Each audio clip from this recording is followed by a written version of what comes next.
Welcome to Real Estate Coaching Radio, starring award-winning real estate coaches and #1 international best-selling authors, Tim and Julie Harris. This is the #1 daily radio show for realtors looking for a no BS, authentic, real-time coaching experience.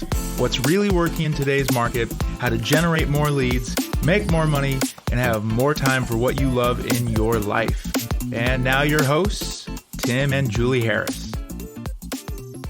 Welcome back. It is November the 3rd. This is Real Estate Coaching Radio, and we have an unusual show for today. And this show is about, frankly, Zillow's epic failure in the home buying space. And what we're going to be doing is we're going to be sharing with all of you essentially all the stuff that you need to know. Not a lot of conjecture, though we are going to start out by reading an Inman article, and then we're going to jump into why it failed, why their iBuyer model failed, what it means to the industry, and what probably is going to happen next for Zillow. These things are especially relevant to those of you in markets like Phoenix, where Zillow had actually become a real credible, essentially competitor when you were going on listing appointments. Well, good news for all of you in those markets, that is no longer going to be the case, and you're going to see some sanity return to essentially investors of what investors are willing to pay for houses in those particular markets. So this is great news for most of you from a boots on the ground tactical perspective, and from an industry perspective also. I think you're also going to see the fact that a lot of these tech companies, because the bruising that Zillow is going to take as a result of this epic, colossal, historic failure, it's going to make it so that any other companies that decide to get into the real estate space and to disintermediate, which means remove the middleman, and by the way, you are the middleman, listeners, they're probably going to think twice. So what we're going to do is Julie's going to start out by reading this article that was on Inman, or parts from this article, and then we're going to get to some other bits and baubles that we pulled out from around the internet. So many people are talking about this. And listeners, this is probably going to be one of the most historic things, probably like a top 10 historic thing that happens, and it's happened in real estate for probably the last 25 years, because this is a colossal, historic boo-boo. Bad failure. And you mentioned Phoenix, but in fact, Zillow had gotten into 25 different major cities. Phoenix just happened to be, I believe, their first one. So, headline from Inman: Zillow Offers is no more, and the public doesn't seem to be sad about it. Let me just say this.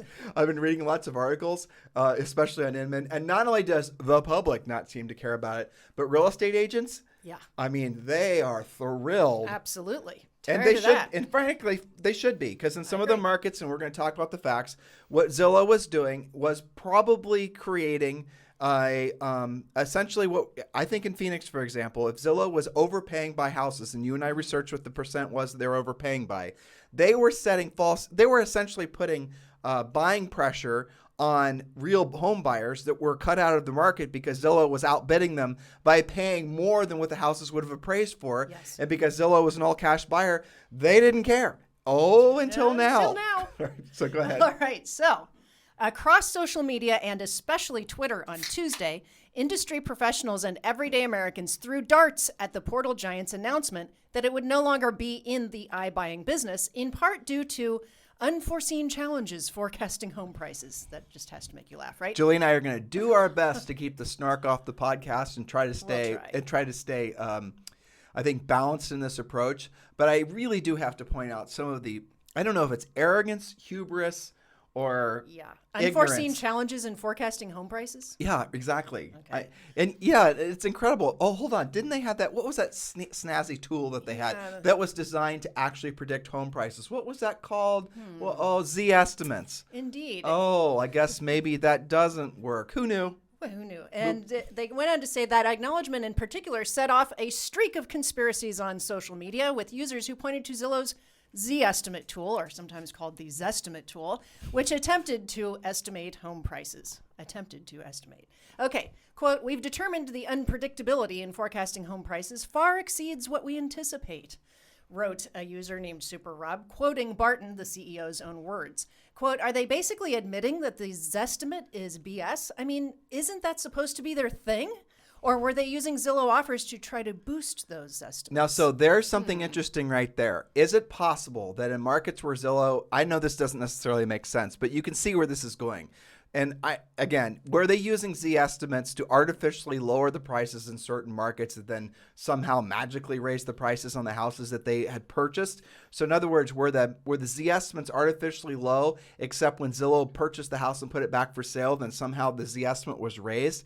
I don't know. I doubt it, to be honest with you. But Julie's going to continue reading, and a lot of people think that is exactly what Zillow was up to. Yes, definitely jimmying with pricing. Okay, quote, they have been manipulating the housing market, so we're supposed to feel bad that it didn't work, added a Twitter user, a realtor in the Carolinas. I'm feeling for homeowners that were stuck renting because they're selling their overpriced inventory to investors instead of owner-occupant buyers. That was Jonathan Osman, by the way, from Twitter. And that's kind of an interesting thing. So, Julie, read that last sentence from Jonathan again. He said, I'm feeling for homeowners that are stuck renting because home buyers, I'm feeling for home buyers that are stuck renting because they're selling their overpriced inventory to investors instead of owner-occupant buyers, meaning when he says they're selling, he means Zillow's selling and cutting those buyers out. And what we're going to be doing is we did some research on that particular tweet because I wanted to know what the hell he was talking about. Because Zillow's been putting their houses for sale, obviously to sell to end users, but it turns out that they have been selling a lot of these to institutional investors. And we know, looking at your BlackRocks and whatnot, they tend to not put those houses back for sale. So you are, again, this goes to, again, a grander idea here. How many of the houses have been taken out of inventory, made into what probably will be long-term rental properties, thus even constraining the supply of inventory to these what we're experiencing now? How big of an issue has that been? And is that going to continue? Could the lack of institutional purchasing, will this trigger the institutional purchasers slowing their purchases of homes because they no longer going to be able to buy them from Zillow? All these things are conceivable, and what will that do to home prices? This could be a domino in some markets to level off the absolutely insane seller's market we've been experiencing for so long. It could change inventory levels depending on how this goes, right? Okay, so the iBuying platform's demise comes only several weeks after Zillow announced it would pause its home buying efforts due to issues with labor and supply chains. That's everybody's excuse now, right? In a written statement on October 18th, Zillow Chief Operating Officer Jeremy Waxman remained confident the company would work through its issues and reignite its buying efforts in 2022.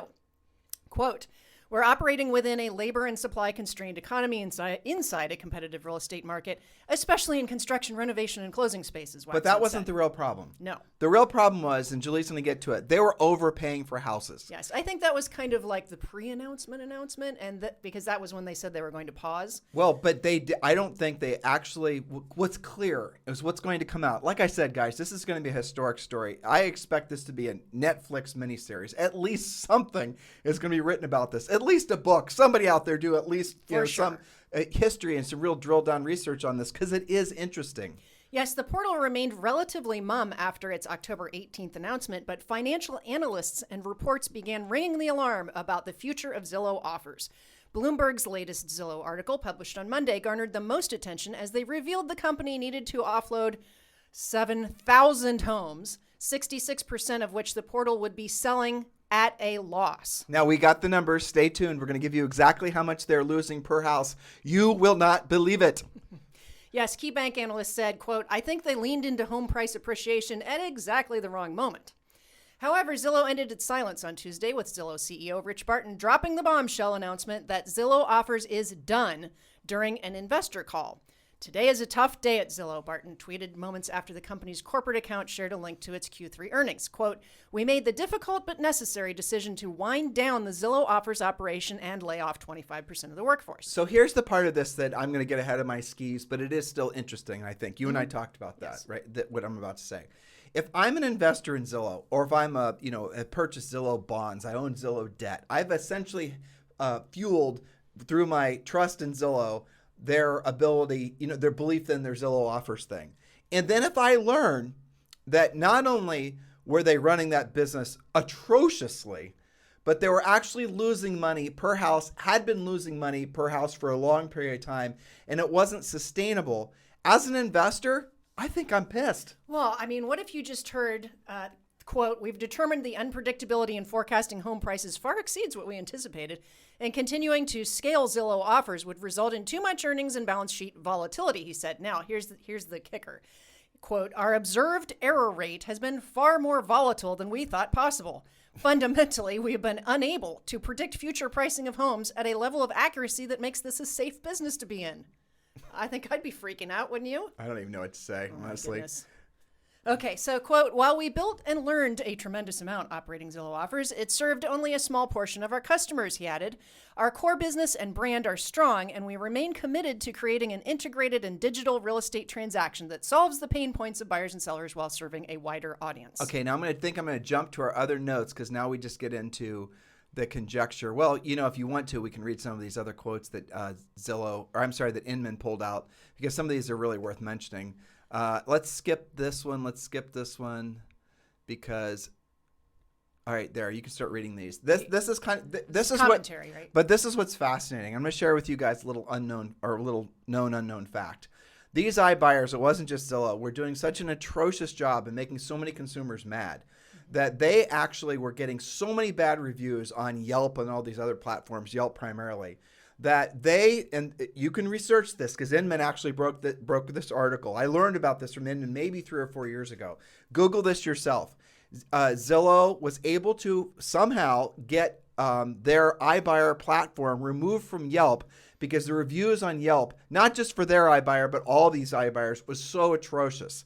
Because all these consumers were so mad because of the experiences they were having with, Zillow and all these other iBuyers. But they were able to remove that so consumers couldn't actually see what the experiences actually were. And again, this was just a one-time article on Inman. It was fascinating. But that tells you guys how a lot of these tech companies are all playing inside ball. And I think I read on that same article, I think Teak Wiggins wrote it, that their board members were on each other's board seats or something like that. Somebody knew somebody, and they were able to essentially leverage Yelp's terms of service to have the Yelp reviews, all the negative reviews removed. Yes. Well, I mean, you like Yelp, don't like Yelp, but the fact is, they removed a way for consumers, for homeowners to make a valid decision doing their own research. But consumers being consumers, people being people, they figured it out. And so here's some interesting things that Inman pulled from social. Then Julie will read a few of these, and then we're going to go to some more facts and figures. Okay, perfect. So this is from somebody named Hal Singer.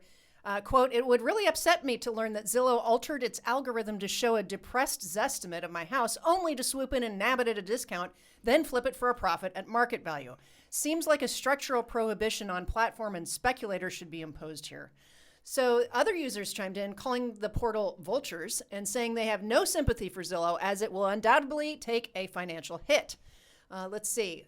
Good, added user La Civilian. Vultures willing to hurt other Americans with their greed deserve to lose their jobs. Is it possible that Zillow was doing any of these conspiratory things? Who knows? Yeah. Not likely, honestly.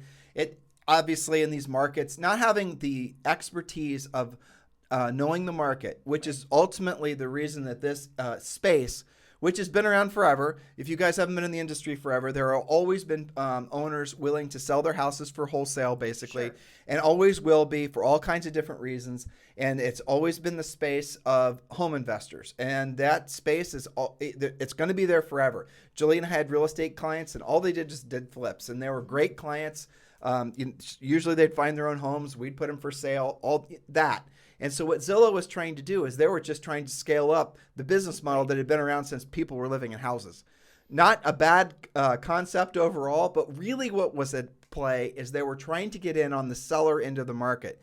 And this is where they were going, or at least this was the belief of where they were going. As you guys should know, Zillow is a national real estate market. And the belief was, and this did make sense from a business perspective, is that Zillow, because of the fact that they were going to get first bite at a lot of the homes, first bite of the apple for a lot of these sellers who are thinking about putting their houses for sale. Not all the sellers, like I'd imagine if 10 sellers were to submit their house for sale to Zillow and say, I'm interested in selling this property, what are you willing to pay for it? I imagine maybe we know statistically not that many would be willing to pay the convenience fee or the discount. Now, of course, with Zillow overpaying for houses, probably most of them took the offers, and we're going to read about that in a second.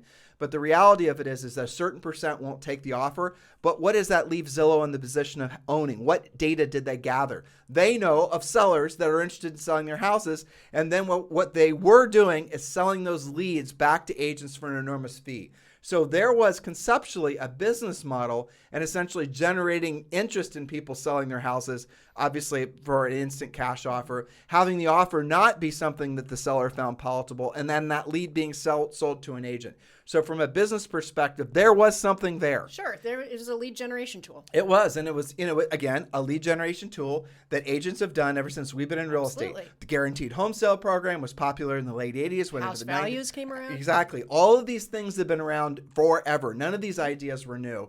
And, it turns out you can't do it at scale. Turns out. Maybe at all. All right, so you know what? Let's get to these other points that I gathered. Let me see if there's anything here worth a whole bunch of quotes here and ideas from different people in the real estate industry. All right, now some of these facts and figures we're going to repeat. I was trying to keep this really tight, and so I'm writing an article for our website, timandjulieharris.com. And so the title is probably going to be, Why Did Zillow's iBuyer program turn their balance sheet into a dumpster fire? You think that's dramatic enough? It's calling it how it is. So Rich Barton, co-founder of Zillow and CEO, here's a quote. Again, we've determined the unpredictability in forecasting home prices far exceeds what we anticipated, and continuing to scale Zillow Offers would result in too much volatility. So we're repeating ourselves there. Like I said, that's going to happen because this is a breaking news story, and Julie and I were trying to get all the latest information. But I'm going to share with you a quote from Warren Buffett back in 2012, and I'll never forget this. He was being interviewed by Becky Quick on CNBC, and he was talking about the fact that if he were, I believe he said if he were younger, he would be gobbling up single-family houses. He would be buying as many single-family houses as he could. He said thousands of single-family houses, but he said the problem with that was the management of all those houses. And what happened after that, you started to see the rise of these institutional investors that were doing just that. And who did they hire to manage their single-family houses? Local real estate brokers and local real estate agents. And they're not selling them. For the most part, we have not seen any evidence in all the markets where we have coaching clients of there being any sort of mass exodus from these properties, because most of these properties were bought. And now inflation is making it so that they were bought incredibly well. And these investors, these big institutional investors, are making incredible cash flow from these. Sure. Rule number one of building wealth in real estate is when you have a performing asset, never sell it.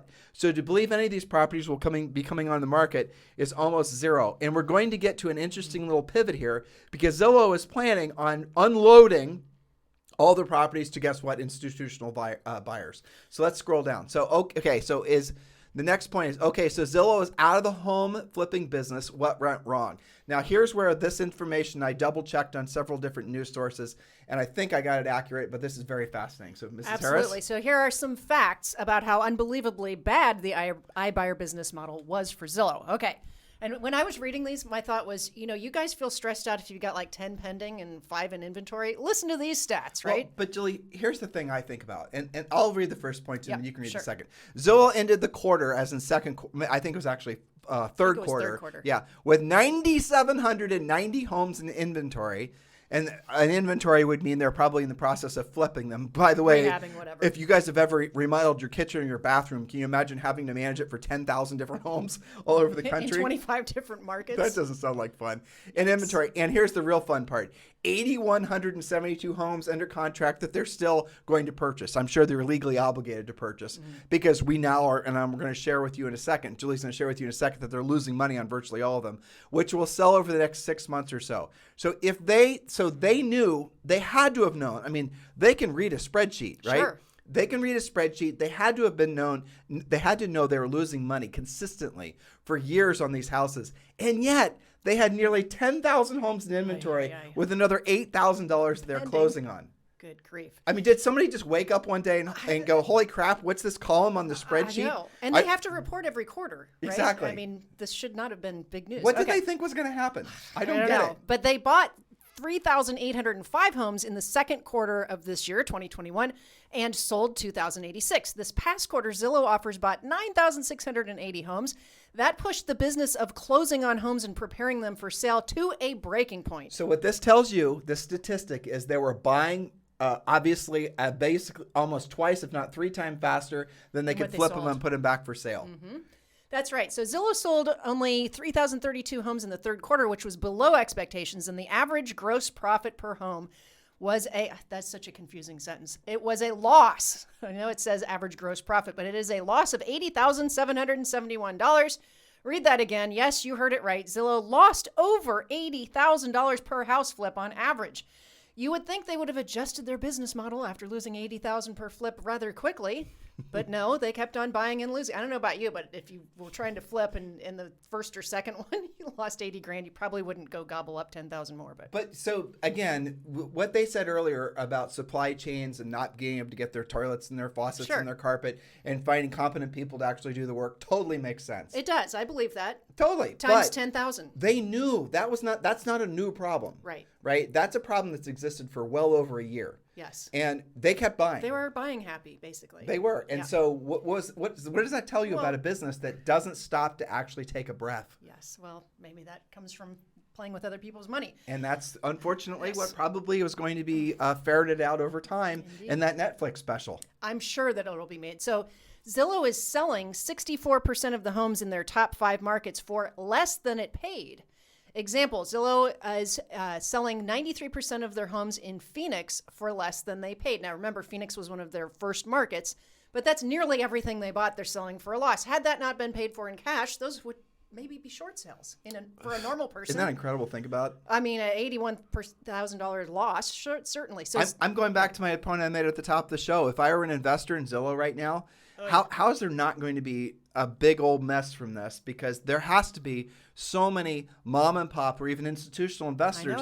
They're looking at this colossal mismanagement of capital and just scratching their heads, or not even scratching their heads. Just it's bewildering.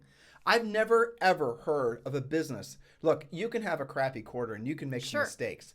It happens.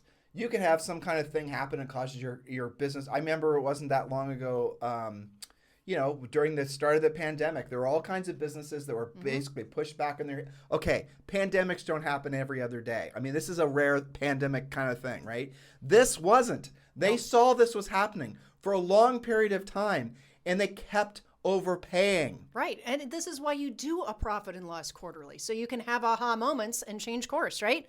So let's look at some of the numbers here. Zillow claims there is no fire sale for homes, and yet Zillow is looking to sell 7,000 homes for a $2.8 billion, that's with a B, to institutional investors as it looked to unload its portfolio of properties. Some of these sales would be for below the purchase price, again, according to Bloomberg. So what does this mean for the real estate industry? Well, so this is where I sort of was trying to think what's next for Zillow. And here's what's really fascinating to me. Julie and I have not been advocates of, I'm going to give history. Sure. So when Zillow started selling buyer leads to agents, Julie and I have been in the coaching business forever, basically. And we saw that was a great opportunity for lower skilled agents. Don't be offended, but if you were not lower skilled, you would be, working with sellers primarily. But it was a great opportunity for newer agents or lower skilled agents that didn't know how to pursue sellers, didn't know how to proactively lead generate, to essentially start doing transactions. And initially, we had some coaching clients, and it really did work well for them. Sure. That didn't last. No. And Zillow started, doing all kinds of little manipulations with how they were distributing the leads. And now this latest manipulation, which we're not going to talk about today, is if you're a Zillow agent, they're round robining the leads. You say, like, for example, agents were spending so much time and so prideful of their Zillow reviews, they would put it on their email signatures and on their, I have 5-star, 505. It doesn't matter anymore because all that time and effort you guys put. Now, remember, Harris rule number, I don't even remember which one, 11, I think, from our book. Don't build a mansion or a house on land you don't own. And so many of you were building your businesses, or at least a facet of your business, some of you all of your business, from Zillow. You were hoping Zillow was going to continue to pour leads, great quality leads on you for long periods of time. And they, after all, were this big, trustworthy Zillow. After all, sounds like pillow. Sure. Who doesn't like a nice... Exactly. Cozy. And Zillow promised forever they weren't going to get in the real estate business. Yes, They're now in the real estate business. Zillow promised all kinds of things. And now basically what you're seeing is the whole thing coming full circle. So what is Zillow going to do next? They're essentially out of the flipping business. They are out of the flipping business, assuming they financially can survive the unloading of all these properties. And who knows what's going to happen in the public markets as far as what their losses will actually be. But more importantly, how shareholders in the overall market handles the incompetence with their iBuyer model. Are they going to survive that? Well, let's assume they do. So what's next for Zillow? They're going to have to lean back into selling you guys leads. The problem is y'all are too damn smart now to buy them. And that's what's happened. So many agents have gone, like when they started selling leads, it was great. It worked great. Then it didn't work great, and then it started working poorly. And now agents know better. Pretty much the only agents that are, Zillow basically decided they're going to sell their leads primarily to larger teams and brokerages that were willing to pay them an enormous amount of money, thus essentially squeezing out the individual agent who is willing to spend thousands of dollars, $3,000 to $5,000 a month or whatever, on buying leads. Those people, those agents are essentially no longer going to get leads from Zillow. And furthermore, the quality of leads that Zillow was able to generate went down in just below ground level. Why? Zillow was the first at scale to sell buyer leads. Zillow was copying Realtor.com's business model. They did not think of it. All Zillow does is they would call it iteration, but really all they do is they copy. Nothing wrong with copying, because Zillow did many things better than everyone else did. For example, their website, their consumer-facing app, phenomenal. Best of breed by far, no comparison. Why the other competitors haven't caught up, I don't know. Word has it that eXp Realty is considering is in the works of making their own, but we'll have to see how that works out. So the reality of it is that what Zillow is going to have to start doing is selling buyer leads back to you guys. But everything has changed. The buying of buyer leads has become oversaturated. Everybody and their brother and their brother's dog sells buyer leads. Most agents have figured out that bought buyer leads have little to no value. They were good quality back in the day, but right now what a consumer is doing is they're going to Zillow, they're filling out a form. They're going to another website, they're filling out a form. And then what's even worse is that same buyer lead is being sold to multiple different agents. You guys get it? It's far worse than oversaturation. Oversaturation is when you have, essentially what we're describing with too many people selling buyer leads. This is like a flood. And so if you're getting into the business now and you're thinking, well, I'm going to make ends meet by buying buyer leads, you will not. You will die in this business. I don't mean that literally. You will not survive in the business. And that's unfortunate. So here's your wake-up call.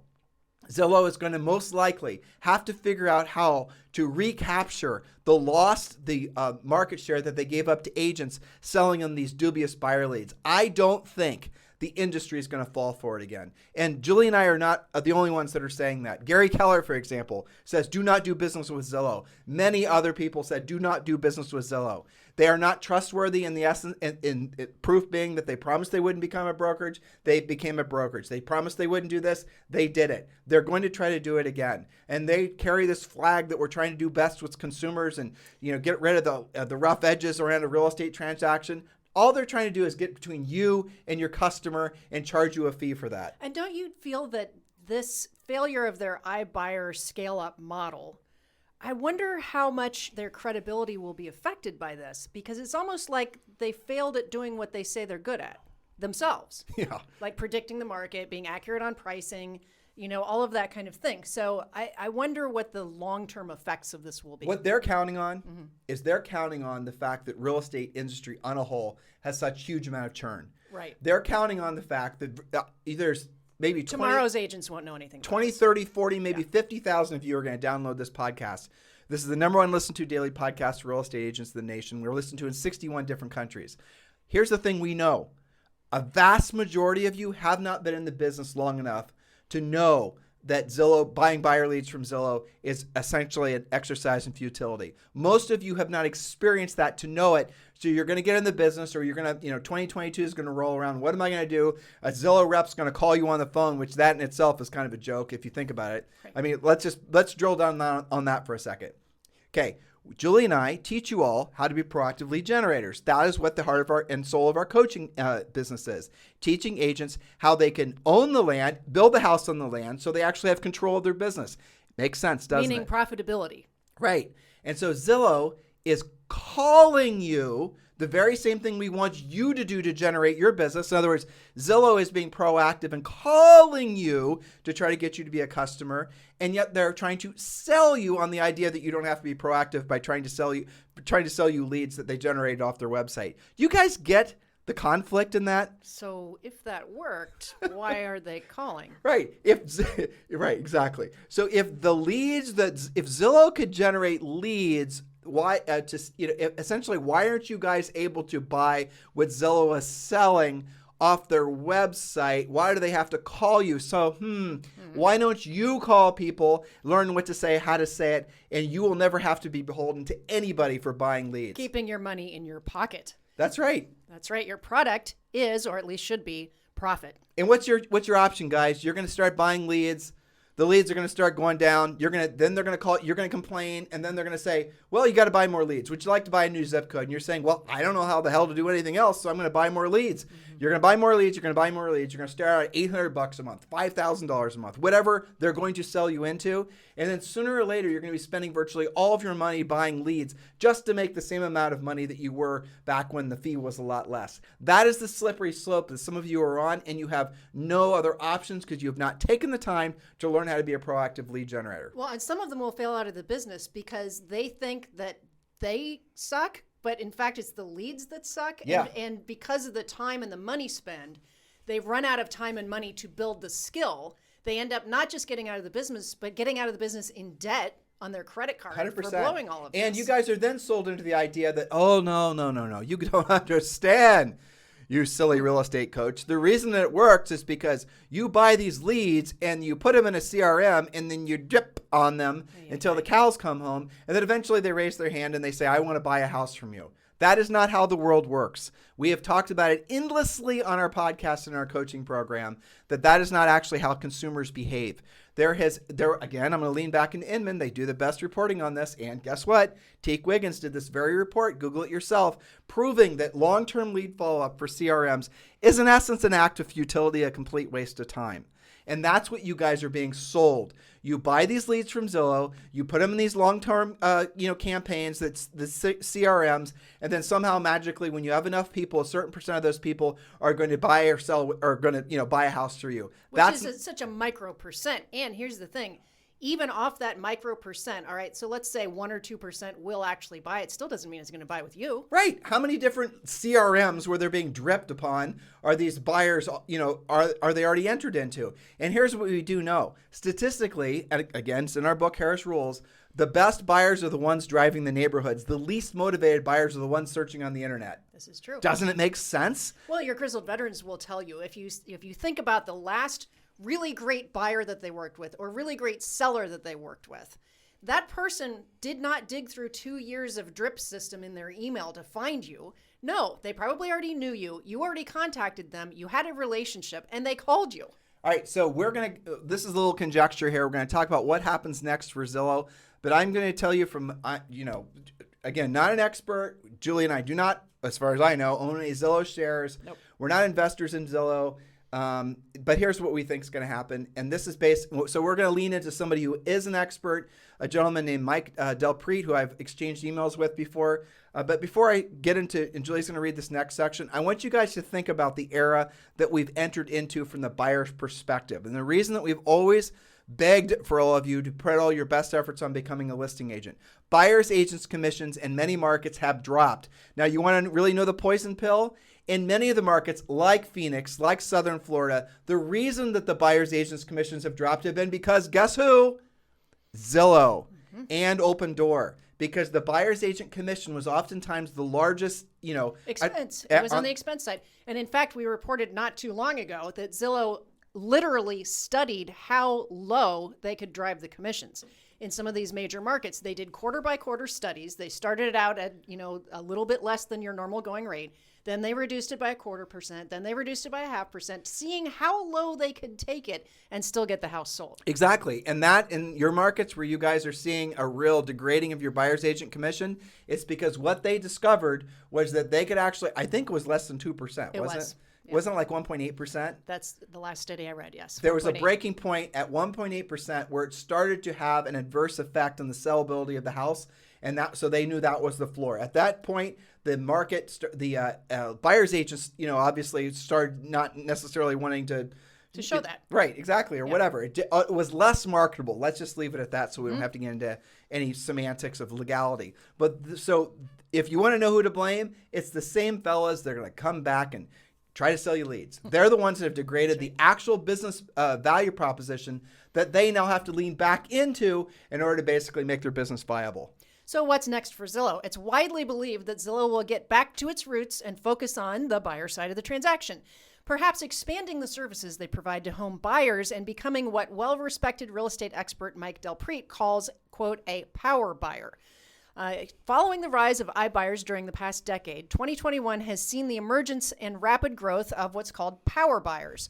Companies empowering buyers with services like cash offers, bridge financing, and trade-in programs. Like iBuyers, these companies are transaction-focused, but most critically targets buyers instead of sellers. Power buyers leverage their balance sheets to purchase homes on behalf of their customers, turning offers into all-cash offers or as part of a trade-in program. Shall I go on? Yeah, this is kind of interesting, Okay. but okay, yeah, no, let's just, That's a good close. yeah, let's go ahead and read it. This is good. Okay, again from Mike Del Prete from Inman, Zillow's decision to close its iBuying business is a victory for rationalists everywhere. For years, investment in real estate tech has frequently defied reason, prioritizing a company's ability to grow over profitability. Sustained unprofitability was the new competitive advantage, and red was the new black.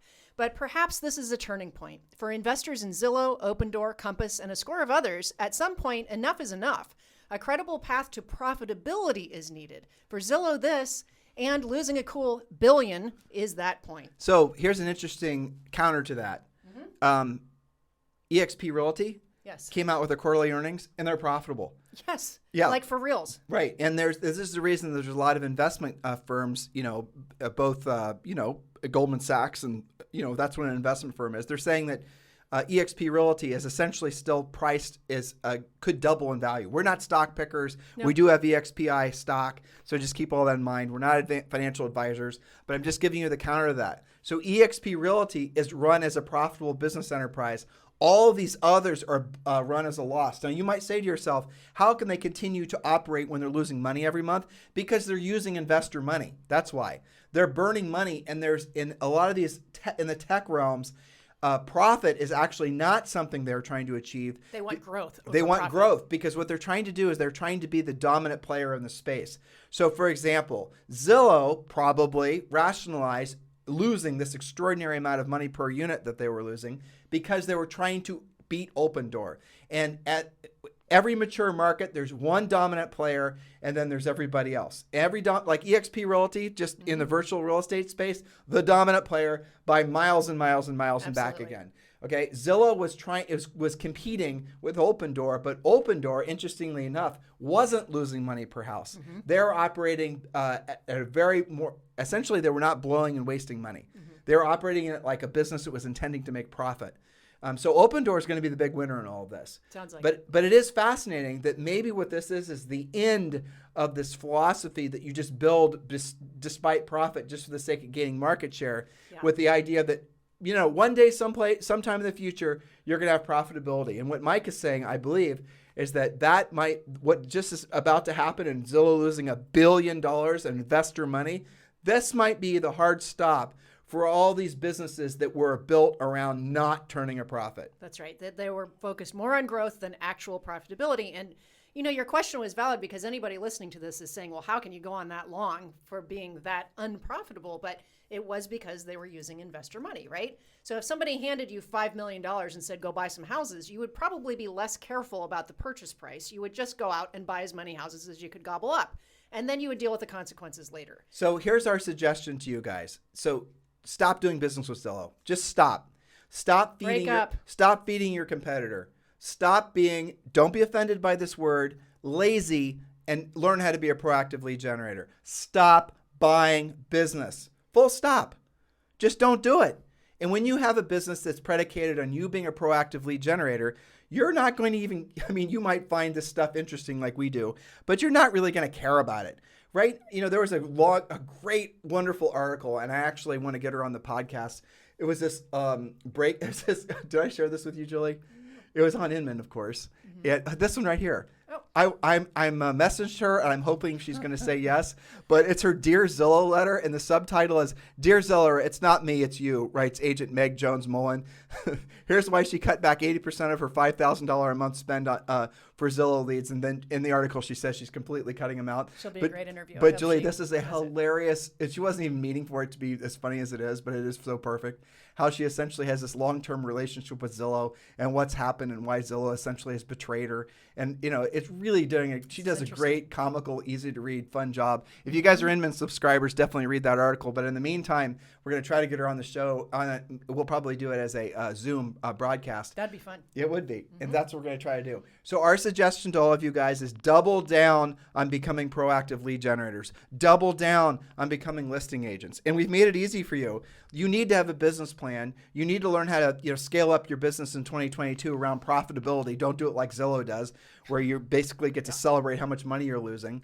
Download your 2022 fill-in-the-blank business plan. We call it the Real Estate Treasure Map.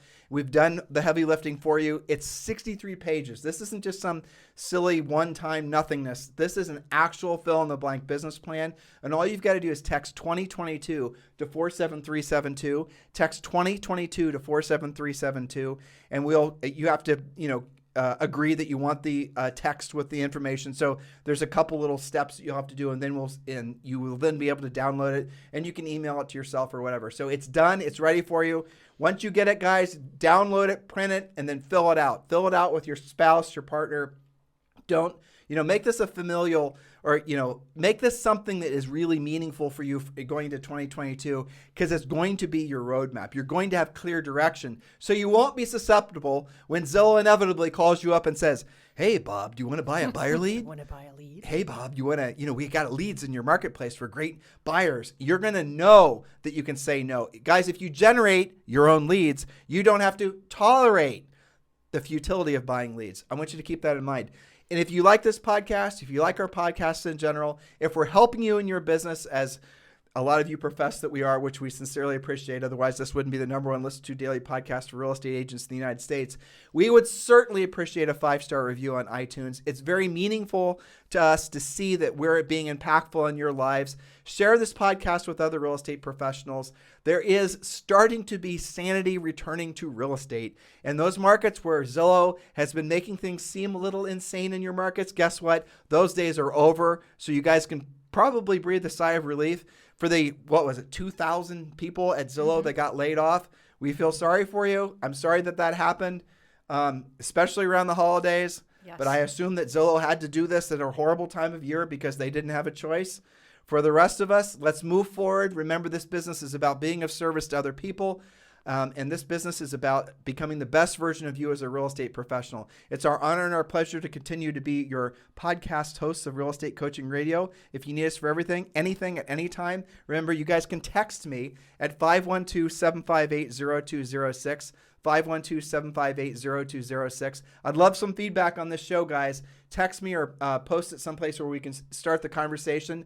If you guys want more information like this is a slight step out of our normal content. Let us know. We obviously always have opinions on what's going on in the overall real estate industry, but our primary focus is keeping you focused on being transactional so you can be of service to other people. You guys have a fantastic day. We'll talk with you on the show tomorrow.